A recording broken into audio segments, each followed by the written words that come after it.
Okay, we're on the second explore for cellular respiration.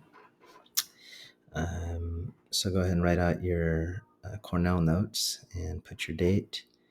Make sure you put your reference here in the margin.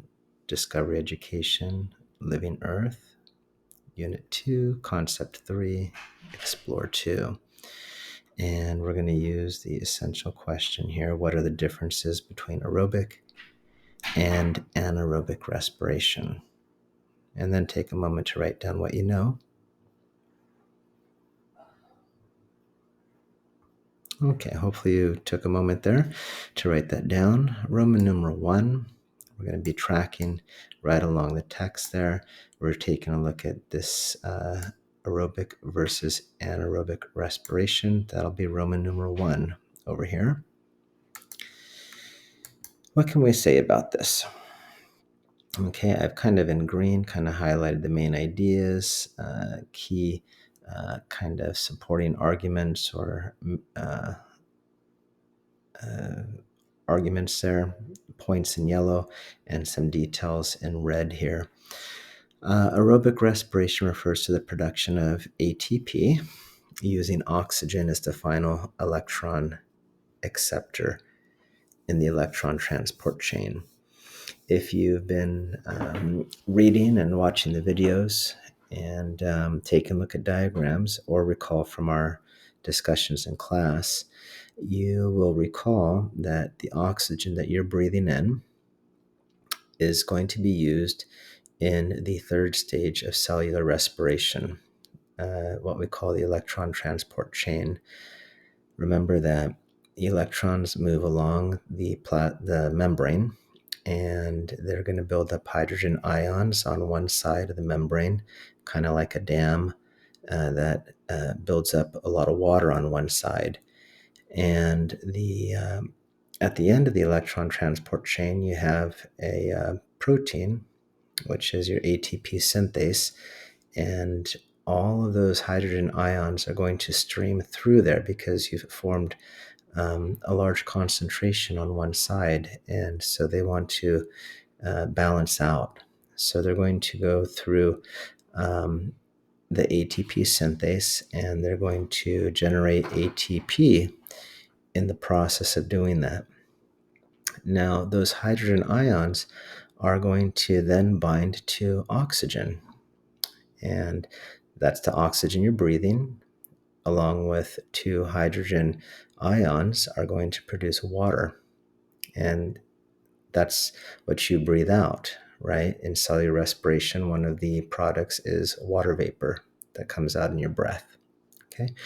Organisms that do this kind of respiration are called aerobes. Okay. So there are a number of different single-celled organisms that live in environments that don't have a lot of oxygen. So how do they do it if there's not a lot of oxygen to act as a final electron acceptor? They would not be able to produce ATP. So fortunately, there's this other way of doing it, okay, which we're going to get to here shortly, which is anaerobic respiration, okay? So letter B, anaerobic respiration. It's a form of cellular respiration similar to aerobic respiration, but this takes place in the absence of free oxygen. These are going to be environments where it's very oxygen poor or there's no oxygen at all. Instead of using oxygen, they're going to have to rely on a different kind of electron acceptor. And we've got those in blue. There's several different examples.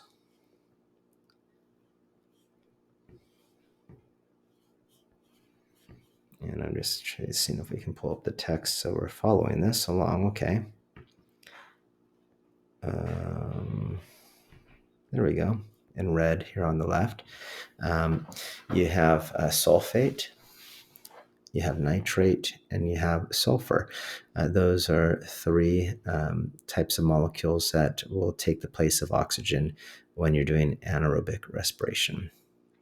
Okay, Roman numeral 2. Your cells also are capable of doing anaerobic respiration. This process, if you recall, is called fermentation, right? And when you're in fermentation, you're going to be working just in the first stage of cellular respiration, the glycolysis stage. And you're just going to keep running that cycle over and over and over. And if you recall, that does not produce a lot of ATP. It's very inefficient. It only produces 2 ATPs, but it works, right? So instead of your pyruvate, remember pyruvate, you produce 2 pyruvate molecules in glycolysis. Instead of them going into the second stage, the Krebs cycle, where they get converted into acetyl coenzyme A, they're going to stay in the first stage, and they're going to be converted into either lactate or ethanol. Okay, and again, we talked about that, and you've probably seen that in the videos or recall that from your reading. During these reactions, here's kind of the ticket.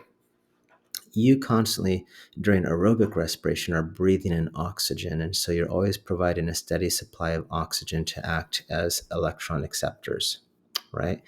So how in anaerobic respiration, how do you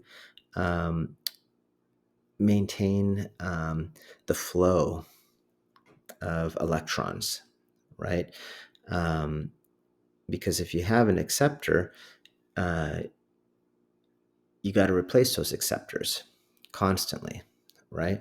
So what happens here, if you take a look at number 2, during these reactions, NADH, remember NADH is produced, 2 of those are produced in glycolysis, they will be oxidized.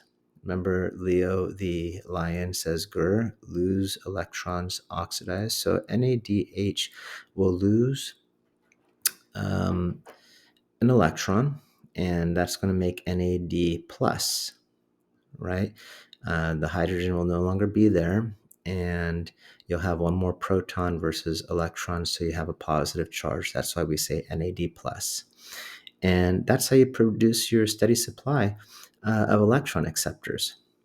And so glycolysis can keep on going, and electrons can keep on dumping onto the NAD plus and not be interrupted. And like we said, not as efficient as cellular respiration, but that's nature's hack right there. Okay, so what I want you to do now is just go ahead and write yourself a summary paragraph and watch some videos, okay, and really try to, in your mind, be able to talk about the differences between these 2 forms of respiration. And we'll talk to you soon.